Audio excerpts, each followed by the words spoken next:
이게 원래 이런 선거 때는 이제 우리가 잘하는 것, 우리의 진정성을 보여주는 것도 중요하지만 상대방이 잘못하는 것들을 정확하게 지적하고 그럼요. 알게 하는 거 굉장히 중요하잖아요. 사실 저는 이게 선거의 판세를 흔들 수도 있는 정도의 굉장히 큰 이슈라고 생각을 해요. 양문석. 여기가 뭐 양문석 후보는 지금까지 초강경 발언에 뭐 한미 FTA부터 지금까지 막 온갖 모든 정부에서 하는 걸 반대해왔던 그 사람이 그렇죠. 그리고 항상 뭔가 뭐 사회 변혁 어쩌고 하던 사람이 불법 대출을 받았다. 집 살라고. 그러니까 이걸 불법 대출이라고 해. 그러니까 사기 대출이지. 사기 대출. 대출 과정은 적어도 낸 서류만으로는 오케이인데 이제 거짓말해서 그렇지. 냈으니까 뭐 사무소를 위조했는지 뭔지는 모르지만 이게 세요. 생각보다. 세잖아. 생각보다 되게 세. 사무소 위조잖아. 그럼 요즘에 집 갖고 대출 안 나와. 안 나오죠. 그때부터. 주담대가 없잖아. 그러니까요. 주담대가 하다못해- 주식담보대출 말고 주택담보대출. 이게 주택담보 주담대원. 제가 세금 문제 때문에 한번 세금을 내야 돼가지고 대출을 받으려고 그랬는데 그것도 안 됐었어 잘. 되게 힘들었어요. 그래가지고 그게 딱 이 시기야. 2021년. 그리고 그렇게 강남 미워하는 사람이 저는 항상 이거 보면 뭔가 뭐라 그러지 이런 양면성 위선 같은 거를 할 때 항상 우리가 강남 욕해도 강남 살고 싶어하고 미국 욕해도 자녀 미국 유학 보내고 이거잖아요. 제 기사 좀 띄워주세요. 2021년에 그러니까 난 저 말도 이제 우리가 하겠지만 31억 2천만 원을 주고 잠원동 아파트를 삽니다. 뭐 100번 양보해서 뭐 아이고 뭐 양문석도 좀 강남에 아파트 살 수 있지. 근데 이때가 사실 아시겠지만 정말 LH 터지고 막 완전히 난리도 아닌 시점이었잖아요. 그렇죠. 참. 정말 그 지금 생각해 보면 되게 그걸로 정권 바뀐 건데. 그렇지. 사실은. 근데 그 와중에 나는 그래도 잠원동에 아파트를 사겠다는 마음으로 그때 대출이 안 나오니까 와이프 이름으로 이제 뭐 약간 저축은행 같은 데서 좀 대출을 이제 이금융권에서 한 거지. 그렇죠. 고금리로. 고금리 대출을 받고 그 다음 고금리 대출을 받은 것까지는 뭐 오케이. 뭐 지금 뭐 강남에 집 샀다 가지고 우리가 뭐라고 안 할 거니까. 그렇죠. 근데 여기서 갑자기 대학생 딸이 대구 수성 새마을금고를 통해서 11억 원을 받아요. 왜 또 대구야? 왜 또 거기까지 갔지? 뭐가 또 저는 그래서 개인적으로 이거는 뭐 추측이고 이거는 제가 변호사다 보니까 추정만 할게요. 추정만. 무언가 그쪽에 아는 사람이 있지 않았을까 생각이 들어요. 이게 안 그러면은 형님도 아시겠지만 요즘에 대출 얼마나 빡센데. 제가 제가 회사를 하잖아요. 그렇죠. 하여튼 인생이 대출이에요. 저는. 저 옛날에 제가 그 정도로 부채가 많은지 저도 모를 정도로 맨날 신용보증이 뭐 기술신보 이런 데 가서 맨날 뭐 도장 찍고 뭐 하고 이게 찍고 찌그러는데 다 찍고. 그 정도인지를 사실 잘 계산이 나중에 보면 어마어마합니다. 그 부채가. 근데 신규 대출 받기 정말 어려워요. 그 11억을 지금 받았다는 거잖아요. 새마을금고에서. 그럼 사업 계획서를 얼마나 잘 썼다는 거야. 그러니까 난 여기서부터 너 부러워. 이거 어떻게든 11억을 받았지? 그리고 예를 들어서 그냥 사회생활을 뭐 할 만한 나이도 아니고 그치. 대학생이야. 또 무슨 뭐 벤처 뭐 이런 것도 아닐 테고 뭐 그냥 난그 대학생. 서류를 보고 싶어. 그러니까 11억 원을 저기 일단은 사업한다고 받은 거 아니에요, 그죠? 근데 이게 예전에 저축은행 그 불법 작업 대출하고 똑같아요. 저축은행이 아니라 새마을금고일 뿐이야. 옛날에도 이게 주담대가 안 나오니까 어떻게든 사업자 대출로 돌려가지고 그런 식으로 해서 불법 작업 대출해가지고 그거 다 중지게 받았어요. 이게 똑같아. 근데 이게 어떻게 그게 가능한지 모르겠어요. 11억을. 그러니까 나도 좀 해주지. 새마을금고에서 이제 감사를 하겠지만은 그렇죠. 설령 이게 어. 비즈니스 관련한 대출이라고 치더라도 이게 요건이 맞느냐를 아마 봐야 될 겁니다. 금감원 같은 데서도 들여다봐 그렇지. 줘야 되는 거예요. 그렇죠. 이런 사람들은 대출 자체가 자기 돈 예금 찾은 거랑 똑같이 생각한다니까요. 안 내 갚으면 똑같으니까. 그렇지. 이 금융 시스템을 이용한 사람들이 너무 많기 때문에 이거 양문석이 설령 이번에 뭐 당선이 돼서 등원을 하더라도 이거는 그냥 이거 안 끝나지. 끝까지 가서 임기 내내 윤미향 만들어야 돼요. 그건 맞아요. 이건 맞아요. 이게 사실 모든 사람이 할 수 있는 거 여기 맨 처음에 그랬잖아. 다소 편법이 있었다. 다소가 어딨어. 다소라는 뜻을 모르는 것 같아요. 리틀 빗? 리를비 편법. 불법은 아니고. 근데 뭐 약간 그렇지 않잖아요. 사람 11억 대출이 보통 일입니까? 대환 대출한 거 아니야. 그렇죠. 이걸로 엄마 그거 그거- 하고 그 이자 갈아타게 한 거 아니야 결국은. 그렇지. 환장하는 거지. 이자만 한 달에 1,800만 원을 냈대요. 원래대로 그러니까. 엄마가 대출 받았을 때. 그래도 그 아파트 사면 영끌에서라도 오른다고 생각하니까 샀겠지. 그게 아마 이금융권에서 했으니까 이자 제한 20%죠. 그렇죠. 그러면 대충 그 정도 나올 수 있죠. 저 얼마를 한 거야 그러면은. 그거를 새마을금고에서 딸한테 사업자 대출을 받아가지고 대환으로 말 되네. 갈아타고. 11억에 20%면 한 2억 정도 되니까 그렇지. 이거 나누면 그 정도 되네. 이게 진짜 얼마나 이득을 본 거예요. 진짜 풀로 땡겼네. 그러니까 이거 말 그대로 풀로 땡겨서 그때 그냥 영끌해가지고 강남 집 산 거야. 야, 한 달에 이자 1,800만 원이면 어우. 근데 나는 저기에서 양문석의 반응이 너무 황당했어요. 내가 뭘 해서 피해 본 사람 있냐? 너무 어이없으니까 말도 안 나오지. 아니, 제가 맨날 너무 이 말 너무 많이 써서 근데 공부를 안 해서 그래요. 자기가 자기 딸이 그렇게 속여서 대출 받으면 그 대출 잔고라는 게 있잖아요. 그렇죠. 새마을금고에서 BIS 그렇지. 비율이라는 것도 있지 않습니까? 8%? 새마을금고도 그런 재정 건전성을 유지하고 있어야 무한정 대출해 줄 수는 없으니까 이 11억만큼은 누군가가 받아갈 수 있는 대출을 얘가 가져간 거잖아. 그러니까 누군가 사업자 대출로 꼭 필요한 걸 못 받아가는 거야. 다른 용도로. 그렇지. 그러니까 피해받은 사람이 있는 거지. 조국이 한 얘기랑 똑같아요. 아니 우리 딸이 돼서 될 애가 떨어진 애가 이제 이 말하고 똑같은 거예요. 진짜 똑같아. 얘가 됐으니까 딴 애가 떨어졌지. 다른 애 떨어진 건 눈에 안 보이니까 그런 거예요. 차순이자가 있잖아. 그러니까 이거는 정말 이거야말로 정말 위선의 내로남불인데. 얘는 큰일 났어요. 그래서 얘 딸까지 이제 이게 국회의원 한번 하려고 가문의 영웅 한번 만들랬다가 전 가족이 도륙을 당하는 거예요. 이렇게 되면은. 그렇죠. 자, 도륙이라는 표현 제가 취소요. 취소. 전 가족이 연루가 된단 말이에요. 이거 막 어떻게 막으려고 이 말했다 저 말했다 하다가 이렇게 되는 거예요. 이 딸이 지금 캐나다에 있는지 어디인지 뭐 있잖아요. 또 유학 갔더라고요. 그래서 한국 와야지 조사 받으러. 올 때 그렇죠. 윤지호도 같이 데려왔으면 좋겠다. 그럼 안민석한테 이게 안민석한테 그다음에 동네가 같으니까. 이거 봐요. 줄줄이 굴비로 나왔어. 뭐냐? 부인이 딸의 그 세금을 대납했다는 거 아니에요? 저 그렇지. 이자를 대납했죠. 대납했다는 거. 그럼 증여. 그 증여. 증여 걸리잖아. 일단 증여 하나 걸리고. 그리고 여기서 재밌는 건 자 기사 저 내리고 이 기사 띄워주세요. 자 그러면 이제 원래 사업자금 대출을 받으면 처음에 어떻게 그 사업계획서 잘 써 받았다 치자.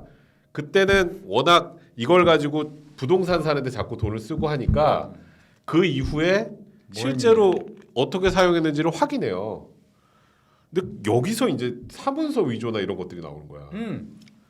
뭘 한 4억 뭐 샀고 뭐 하고 그래서 그치, 이제 6억 원대 그거 대환했잖아. 그럼 나머지 돈을 그러니까 4억짜리 물품 계약서까지 제출해서 현장 실사를 가야지. 대출 담당자는. 그러니까 사업자가 어디에 있고 거기 직원이 얼마고 제대로 비즈니스가 되는지 뭐 재무제표도 좀 보고. 제가 그래서 뭔가 그런 거 아니야? 아는 사람 있어서 대구까지 내려간 게 아닌가 싶어요. 글쎄 대구가 이상하더라고요. 대구가. 그게 제일 이상해. 그러니까 대구라는 지역이 아니라 그 여러 지점이 있을 거 아니에요. 그 많은 지점 중에 지인이나, 대구를 갔어. 그 통할 수 있는 사람 거기를 근무를 하고 있으니까 대출 그렇지. 담당자가 뭐 그런 게 있지 않을까 싶어요.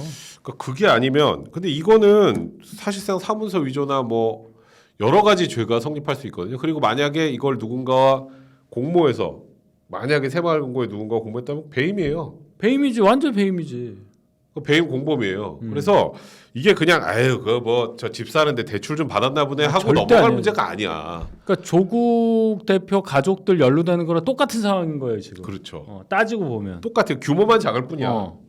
그러니까 설령 당선이 되더라도 이걸 우리가 계속 얘기하는 이유는 이게 이제 표심에 영향을 미쳐서 양문석이 그럼 당선이 안 되냐 지금 상황이 뭐 모르겠어요. 어쨌든 근데 설령 당선이 되더라도 우리가 끝까지 물고 늘어져서 윤미향을 투를 만들어 버리면 돼요. 아무것도 못하게. 아무것도 못하게 하죠. 그게 이런 사람이 국회의원 이렇게라도 한다는 거. 해야 이게 정의가 결국은 실현이 된다는 걸 보여줘야. 그리고 이것도 조금 빨리 윤미향은 4년 임기 다 고의 그렇지. 마칩니다. 그렇지. 양문석 이런 분들만큼은 절대로 4년 다 못 채우도록 할 수 있는 그런 민주적인 우리의 실행력을 과시를 해줘야 된단 말이에요. 그리고 사법 시스템이라는 것도 있고 이게 빨리 문제가 제기가 돼서 수사가 진행이 돼야 되는 문제잖아요. 이런 거. 그럼 이제 법원도 이제 대법원장 얘기했잖아요. 법원장도 재판하라고 그렇지. 이제 빨리빨리 한단 말이에요. 그렇죠. 이거는 그냥 뭐 대충 딸이 그냥 아유 대학생 딸이 저거 편법으로 대출 받았구나 정도의 수준이 아니기 때문에 이거는 정확하게 사실관계도 확인을 해야 되고 법적으로 문제 있는 것이기 때문에 이거는 반드시 형님 말씀하셨던 것처럼 설사 된다고 하더라도 끝까지 이거는 추적해야 될 문제다. 아까 제가 말씀드렸던 것처럼 사무소 위조 문제도 있고 배임 이슈도 있고 사기 이슈도 있어요. 그러니까 오죽하면 한동훈 위원장이 그 얘기했잖아. 여기가 또 양문석이 그랬거든요. 조선일보에서 이거 썼거든. 조선일보 고소하겠다고. 나를 고발하라 이랬지. 그래야 사건화가 되니까. 그러니까. 사건을 만들자 입건하자. 근데 못할 걸? 못하지. 자기가 걸릴 것 같으니까. 그러니까 이거를 본인도 알 거예요. 이게 사실 다른 거 떠나서 법적인 문제를 가지고 한동훈 위원장이랑은 이게 사이즈가 안 되거든. 안 되지. 조선제일검인데. 그러니까 양문석 후보가 뭐 노무현 대통령 묘역에 가서 뭐 새벽에 뭐 절을 하고 별짓하고 그거는 내부 문제니까 제가 더 얘기 안 하겠어요. 기자도 없어요. 몰래 갔대요. 빨리. 그동안 했던 말 뭐 그건 넘어가더라도 이거는 실체적인 얘기잖아요. 그렇죠. 말 얘기가 아닙니다. 뭐 막말했다. 이건 이 차원이 아니기 때문에. 근데 민주당에서는 아마 아직도 자신만만한 것 같아요.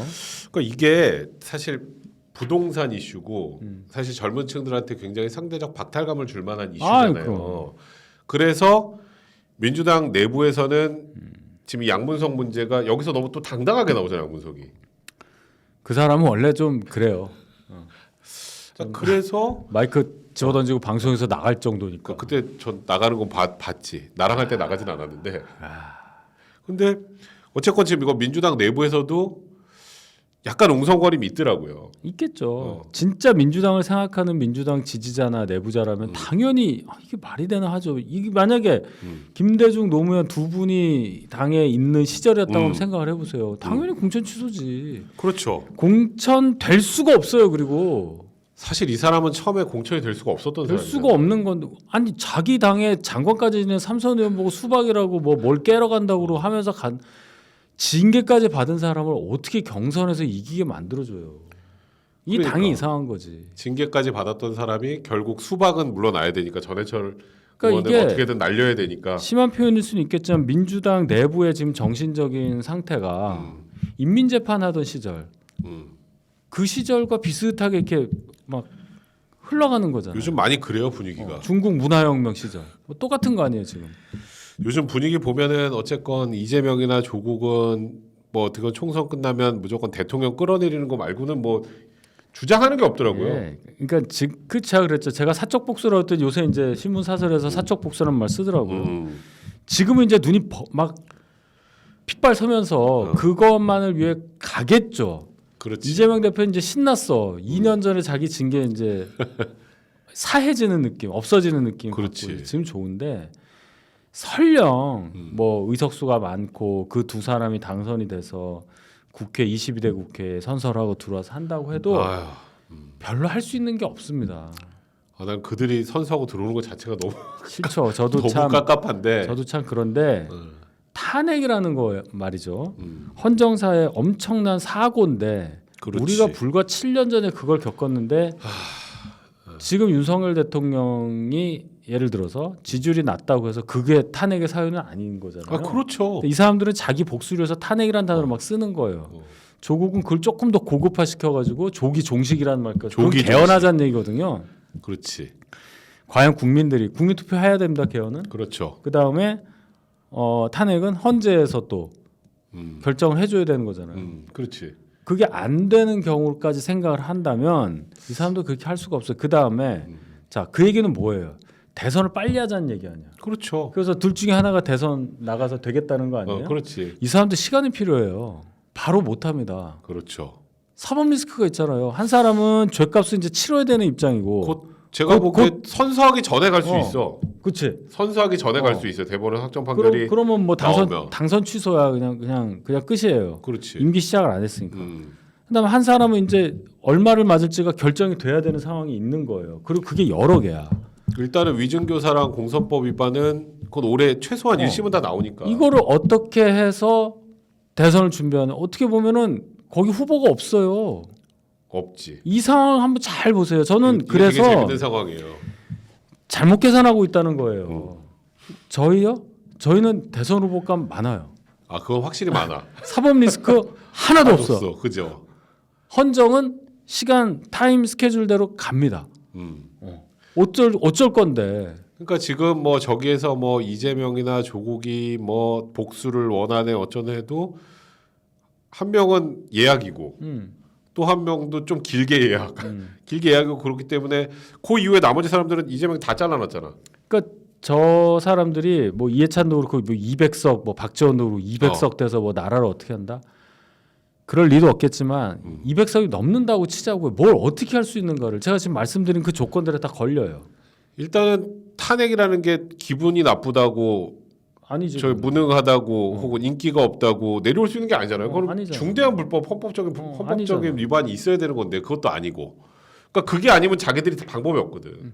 그래서 더 그러는 것 같아. 그렇죠. 그러니까 이게 하여튼 이번 총선은 그러니까 여러분들도 제가 말씀드렸던 것처럼 꼭 투표하셔야 되고요.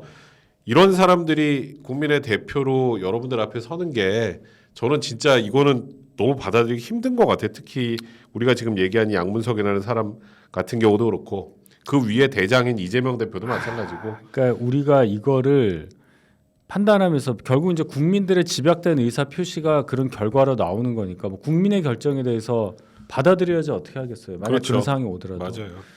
한번 겪어봐야 됩니다. 우리가 184 한번 겪어봤더니 쟤네들 이렇게 해서 그 어려운 상황에서 이제 대선까지 됐는데 뭐 저희가 반성할 점이 많이 있겠죠. 지금 그렇죠. 이 상황에서 왜 밀리냐 거기에 이제 저희가 응답을 해야 될 차례인데 만약에 또 그게 됐을 경우에 우리가 이거 어떻게 이렇게 지냐고 낙담만 할 필요는 없다는 거예요. 이걸 겪으시고 겪는 걸 가정해서 죄송하긴 한데 국민들께 우리가 아무리 얘기라도 안 되잖아요. 이게 지금 그렇죠. 이게 안 먹히는 상황에서 그럼 뭘로 국민들께 이거를 알려드릴 수 있을까? 그분들이 체험하면 되는 거예요. 뭐 그런 거라도 생각을 해야 되고 어쨌든 이 사람들이 원하는 대로 안 될 수 있는 조건들이 굉장히 많다. 그러니까 진짜 이거는 여러분들도 어떤 상황이 돼도 저들이 원하는 대로 가지 않는다는 것 정도는 네. 알아두시면 좋을 것 같고 네. 무엇보다 제가 다시 말씀드렸던 것처럼 꼭 투표해서 변화를 시켜야죠. 여러분들이 충분히 변화를 시킬 수 있습니다. 아직 시간이 좀 있고 그러니까요. 오늘 대통령께서 담화도 발표를 하셨고 맞아요. 뭐 제가 얘기했던 딱 맞잖아요. 3월 말일까지 해야 된다고. 그러니까 오늘 4월 1일인데 지금 그렇지. 그래서 그렇게 된 거 아닙니까? 맞아. 하여튼 대통령께서 그런 의사를 밝히셨고 좀 길어서 많이 다 못 들으셨을 테니 길더라. 길게 길었는데 핵심은 뭐냐? 정부가 이렇게 했고 여기까지 촘촘히 했는데 의사 단체 쪽에서 어떤 단일한 안을 가지고 오면 더 얘기를 해보자. 그러니까 2,000명이 유동적이라는 얘기예요. 그러니까 오늘 그게 메시지에 되게 굉장히 중요한 부분인데 너무 길어서 많이 그러니까 나도 그러니까 한 40몇 분 했나? 50분. 50분? 엄청 깜짝 길더라고. 놀랐어요. 길더라고요. 자, 여러분들 지금 보고 계신 분들에 비해서 좋아요 숫자가 적은데요. 좋아요 많이 눌러주시고 그래야 또 더 많은 분들이 볼 수 있으니까 지금 그냥 넉넉히 보고 계시는 분들은 좋아요 많이 눌러주시기 바랍니다. 네. 자, 모르겠다님. 가족 어디를 찢어버린다는 일베 출신 전과 사범 정치인이 이기에 둘 수 있나요? 투표합시다 하셨습니다. 네, 투표 꼭 하셔야 됩니다. 맨스테이님, 박정훈 후보 찍으러 4월 5일 새벽 보네. 출격합니다. 그러니까 송파 사시는군요. 사전 투표 날. 그러니까 4월 5일 사전 투표 날. 네, 제리님, 어제 아파트 분리수거일이라 내려가면서 우편물 보관함 확인하고 조국 화보 재판. 오늘 저것 때문에 말이 많으시네. 네, 분리수거함으로 한 표 던져줬습니다. 우리나라 민주국가 맞습니다. 범죄자들이 방탄용 창당 가슴이 웅장해집니다. 저도 저게 가장 가슴이 아픈 것 같아요. 까꿍님, 의대 증언을 주도적으로 설계한 김윤은 왜 민주당 비례 후보에 올라와 있는 건가요? 김윤, 그 교수님. 원래 민주당 사람이에요. 그러니까요. 근데 원래 저 의대 증원은 민주당도 노하는 이슈가 아니잖아요. 지금 민주당 하려고 증원 했죠. 반대 안 하잖아요. 아니 저 문재인 때 400명을 하려고 그랬다가 결국 못 했잖아요. 그러니까 그렇게 미루니까 이렇게 늘어나는 거예요. 그거 윤 대통령 입장이 그거잖아. 지금 안 하면 나중에는 뭐 얼마라고 그랬죠? 숫자를 까먹었네. 뭐 몇천 명 갑자기 일과 4,900명인가 뭐 몇천 명을 한꺼번에 할 수밖에 없는 상황이 오니까 지금이라도 해야 된다. 그렇죠. 그러니까 오늘 저도 이렇게 쭉 봤는데 결국 이게 항상 보면은 민주당 정부에서는 하다가 안 되면은 덮고 그리고 보수 정부에서 뭔가 하려다가 결국 여기에서 이제 힘들어지는 상황이 그런 게 되고 되게 많잖아요. 안타까워요. 뭐 탈원전도 그렇고 그러니까 말이에요. 일본과의 관계, 미국과의 관계 이런 것도 그렇고 이거 다 복원시킨 윤 대통령 2년 동안에 성과가 많은데 이런 게 참 이 정쟁에 가려져서 이 평가를 못 받고 있는 이 상황이 참 안타깝습니다. 그래요. 까꿍님, 뭐 고맙고요. 우리 스틸마스터님, 리드코프가 1순위로 담보 설정 120% 이상 해놨을 건데 후순위 담보 잡고 11억을 해준다고요? 대학생한테 대출은 은행 리드코프. 얻었는지 나도 좀 씁시다 그 돈. 그러니까 저도 좀 쓰고 싶은데 후순위 담보라기보다 이거 사업자 대출이라 조금 다른 부분이 그렇죠. 있는 거 전혀 같고요. 다르죠. 맨스테이님, 사업자로 11억 대출받기 얼마나 힘든데 잠원동에서 대구 수성에서 대출 받은 건 아는 사람 없으면 절대 안 되는 겁니다. 안 걸렸으면 모르는데 걸리면 범죄예요. 그러니까 저게 제일 이상한 거예요. 사실 형 11억이 대출이 안 나오거든. 말이 안 돼. 무슨 저 아까 어떤 분이 여기 나오네. 오징어 페퍼민트님. 양문석 딸이 뭐 마이크로소프트나 페이스북 정도 말도 안 창업했는데. 되는 얘기지. 그러니까 11억을 해주고 중간에 신규 창업인데. 그러니까 저건 진짜 좀 이해가 안 돼요. 까꿍님, 이재명 원희룡 토론에서 이재명 재개발 공약해놓고 아파트명도 모르고 뭐 하자는 거지. 저기는 잘 모르잖아요. 그렇죠. 계약을 잘 모르잖아. 근데 그런 것들이 하나하나 좀 드러나게 될 거예요. 히든님, 여의도 주민인데 박용찬 후보는 어떤 사람인가요? 장점 단점 솔직히 말해주실 수 있나요? 박용찬 후보는요 MBC 뉴스데스크 앵커 출신이에요. 네. 배현진 후보하고 같이 음. 그런 분이시니까 기자 생활 오래 하시던 분이고 지난번 총선에도 출마를 하셨고 네. 여의도에서 5년 이상 활동하신 분이니까 적어도 그 지역에 뿌리 내린 후보라고 볼 수 있고 정통 언론인이다. 장점만 제가 말씀드리고 단점은 저는 모릅니다. 좋아요. 네, 이렇게 대답 다 해드립니다. 네. 정희님, 윤 대변인님, 이재명이 토론 녹화한 거 공개 거부한다는데 그럼 공개가 안 되는 건가요? 무슨 말이죠? 토론 녹화? 그 원희룡 후보하고 TV 토론이 아니라 그 토론한 거 온라인으로 공개되잖아요. 네. 근데 그거를 공개를 거부해요? 그럼 공개가 안 되는 건가요? 그 원래 지역 방송에는 다 방송하게 돼 있는데. 그러니까 그거를 보신 분들이 있으니까 아까 저 얘기하신 것 같은데. 그거는 다 볼 수 있어요. 네, 그리고 아마 방송에서도 많이 다루게 될 겁니다. 그럼 원희룡 쪽에서 공개하면 그렇지. 되는 거지. 우리 피터슨 제이님, 형들 나 진짜 궁금한데 애초에 국힘 보수 골수 지지층인 의사들을 대체 왜 그렇게 팼던 거야? 거의 TK나 70대 이상 노인들 표 버리겠다는 건데 왜 김인표 문재인 민주당 정책을 왜 윤석열이 하는 거야? 정말로 대한민국에 의사가 부족해? 이렇게 의료 접근성이 좋은데?라고 하셨습니다. 뭐 의사 쪽이신 것 같아요. 그러니까 의사 가족 포함하면 거의 100만 저는 넘는 이제 유권자가 있다고 생각하는데 왜 이 이슈를 지금 건드렸느냐 하시는 분도 있는데 되게 많아요. 그렇게 생각하시는 분들.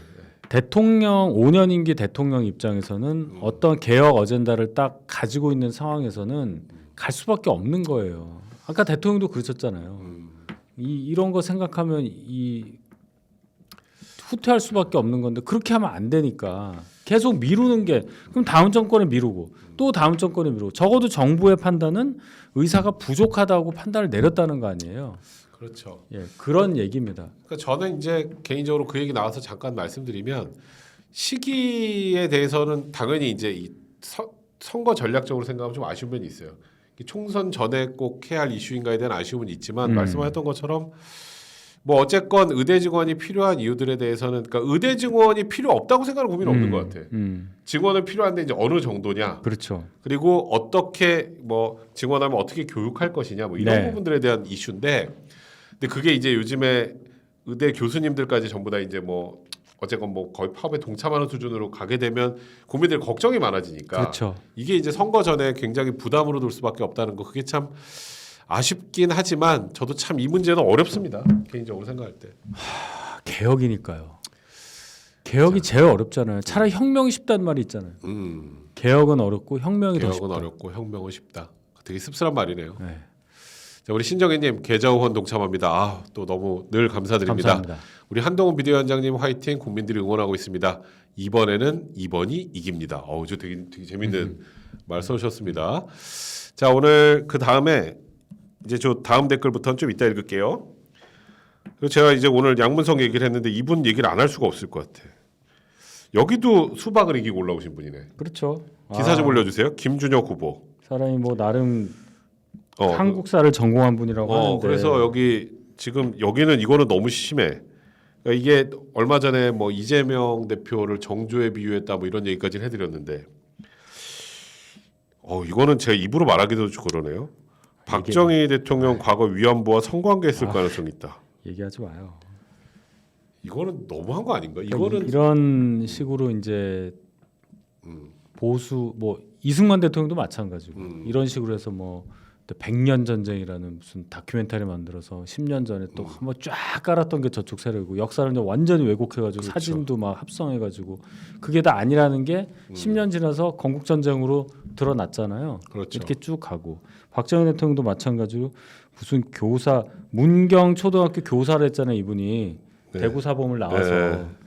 그래서 초등학교 그러니까 이게 지금 했던 얘기가 박정희 대통령이 위안부하고 성관계했을 가능성이 있다. 아이고. 박정희 대통령이 교사 시절에 초등학생과 성관계했을 가능성이 있다. 그래서 하는 얘기가 그때 초등학생이 지금 나이가 아니다. 늦게 뭐 나이 들어서 간 경우도 있고 이런 쓰레기 같은 얘기를 어디서 했느냐? 김용민이라고 그 국회의원 김용민 말고 있잖아요. 낙곰수 4인방. 낙곰수 4인방. 그때 콘돌리자 라이스를 어떻게 하자고 했다가 선거 망치게 한 그 사람. 그 사람 유튜브에 가지고 이런 얘기를 막 한 거예요. 근데 심지어 오죽하면 김용민이 움찔했어 이 얘기를. 그러니까 김용민도 움찔할 정도로. 김용민이 움찔했어. 그러니까 이 사람들이 그런 사람들끼리 끼리끼리 뭉쳐서 지금 민주당이라는 당의 신주류가 되고 이 사람들이 공천을 받아서 총선에 출마하니까 어쩔 수 없이 민주당 뽑을 수밖에 없는 입장에서 그 표를 가져가는 거예요. 그래서 그러니까. 국회를 들어간다. 그래서 제가 정당이 민주적이지 않고 정당이 여론을 필터링하는 정화하는 역할을 상실한 순간 민주주의라는 체제를 통해서 독재를 하게 된다. 그래서 민주 독재가 나온다 이 말씀을 드렸잖아요. 이게 민주당에서 지금 실현이 되고 있다. 이게 8년째 계속되고 있는 거예요. 지난번에도 그랬고. 그러니까 나는 이분이 만약에 총선에서 이긴다면 국민의 대표가 되는 거잖아요. 그 생각하면 아찔하다니까. 이런 얘기를 했던 이게 지금 이분 어록이 지금 우리가 지금 오늘 거에서 그렇지 그전 거 하면 끝도 없어요. 그러니까 수원 무 지역의 대표가 되는 거죠. 그러니까 이런 얘기를 하는 사람이 후보에 나올 수 있게 되는 그 과정도 좀 도저히 이해가 되지 않고 이런 사람이 또 지금 총선에서 승리를 하겠다고 표를 달라는 것도 참 보고 있으면 되게 깝깝하고 그렇습니다. 이 말은 저희가 평가를 할 필요도 없는 것 같아. 그럼요. 또 심지어 이런 얘기도 했더라고. 이제 기사 내려주세요. 그러니까 이거는 음모론인데 윤석열 대통령이 바이든과 합의로 국지전을 일으킬 수도 있다. 지지율 향상을 위해서. 그러니까 머릿속에 맨날 그런 생각만 있는 거예요. 옛날부터 북풍이 어쩌고 뭐 그렇지. 천안함도 우리가 자작극이다. 하여튼 일상에 자기랑 조금만 반대되는 세력들이 이득이 될 것 같은 일이 벌어질 것 같으면 다 자작극이야. 다 자작극이죠. 음모론. 세상이 다 그렇게 돌아간다고 생각하니까 얼마나 피곤하겠어요 일상생활이. 그러니까 이런 얘기를 듣고 맞아 이런 사람도 있으니까 또 계속 이렇게 해대는 거지. 그러니까 이런 사람 친구가 있겠냐고 제대로 된 친구가. 젤렌스키를 입만 열면 보면 헛소리를 하는데. 젤렌스키를 보면 윤통이 떠오른다. 또 우크라이나 러시아 그 전쟁을 이렇게 해가지고 한 거예요. 그때 저 추미애도 그러고 그 얘기 했잖아요. 우크라이나 전쟁 그때 대선 직전에 났죠. 2월 말에 났잖아요. 그렇죠. 그랬더니 하는 얘기가 대통령 잘못 뽑아서 전쟁 났다 이 얘기 한 거 아니야. 맞아요. 젤렌스키가 그때 그래가지고 난리가 개그맨 났었잖아. 출신이었잖아요. 그렇지. 그럼 뭔 소리야? 지금 젤렌스키는 적어도 지금 뭐 전쟁 길어지니까 좀 지지율이 내려가곤 했지만 국민적 영웅이 돼서 미국에서도 환영받고 해서 엄청나게 많은 원조를 받아냈어요 일단. 그렇죠. 전쟁이 길어진 거 말. 그렇죠. 맞아요. 잘했다는 거야 지금까지는 적어도. 무조건 그냥 러시아에 굴복한 게 아니라 이렇게 해왔다라는 건데 결국 또 이렇게 폄하되고 하더라고요. 자, 그 위에 댓글 좀 볼게요. 우리 SHH님 투표일이 며칠 안 남은 상황에서 오늘 오전 대통령님의 의료개혁 대담화에 기대를 걸고 있었습니다. 50분간 보건복지부 박민수 차관이 그동안 앵무새처럼 반복했던 똑같은 맥락 이야기를 더 강경한 어조로 하시는 걸 보며 너무 실망스러웠습니다. 이조 심판, 양문석, 박은정 등등 한참 탄력받고 있는 이슈에 오히려 찬물을 끼얹으신 듯해서 그러니까 너무 답답합니다. 이게 좀 그럼에도 저는 투표는 할 겁니다. 길어서 그렇긴 했는데 어쨌든 국민들께 대통령의 변화된 입장을 내보인 거예요. 이거는 입장이 안 바뀌었다는 게 아니잖아요. 근데 그게 이제 오늘 이제 언론사에서 보면 이제 그걸 제대로 분석해서 내준 것도 있지만 그렇지. 또 불통, 뭐 스트레이트로 낸 일방통행, 데가 있지. 뭐 이런 쪽으로만 나왔으니까 그거는 참 그러니까요. 일단 하실 저희도- 말씀이 많았나 봐요. 그러니까 너무 길긴 하더라. 그러니까 제가 좀 어떻게 아이고 참. 그러니까 제가 이따가 저 얘기는 말씀 드릴 저희 수가 없다. 국민의힘 얘기할 때 잠깐 좀 네, 해볼게요. 그다음 사실 김준혁 후보 같은 경우 이 정도면은 국회의원 배지가 문제라 이거는 또 사자 명예훼손이나 이런 걸로 또 형사처벌 대상이 될 수 있는 문제가 아닌가라는 생각이 좀 개인적으로 듭니다. 미치겠습니다 진짜. 그러니까 정말 이 민주당에 지금 저희가 저번 주부터 이렇게 문제가 있는 후보들에 관련된 얘기를 쭉 해드리고 있는데 이 이슈가 조금 더 많이 대중들한테 알려지면 좋겠다는 생각 개인적으로 해보고요. 맨스테이님 2주 전에 사실 투표율이 너무 떨어져서 짜증이 많이 났는데 민주당 트래시 토크에 화가 나서 벤치 클리어링 수준으로 반드시 선거로 갈 겁니다. 그러니까 저런 마음으로 저희가 그래서 이런 아이템들을 한다라는 거. 벤치 클리어링하고 뭐 감독 퇴장하고 그러면 그 게임 이길 경우가 많아요. 그래요. 그렇게 많이 이깁니다. 네. 그러니까 네. 감독이 벤치 막 클리어링하는 마음으로 가시면 좋을 것 같습니다.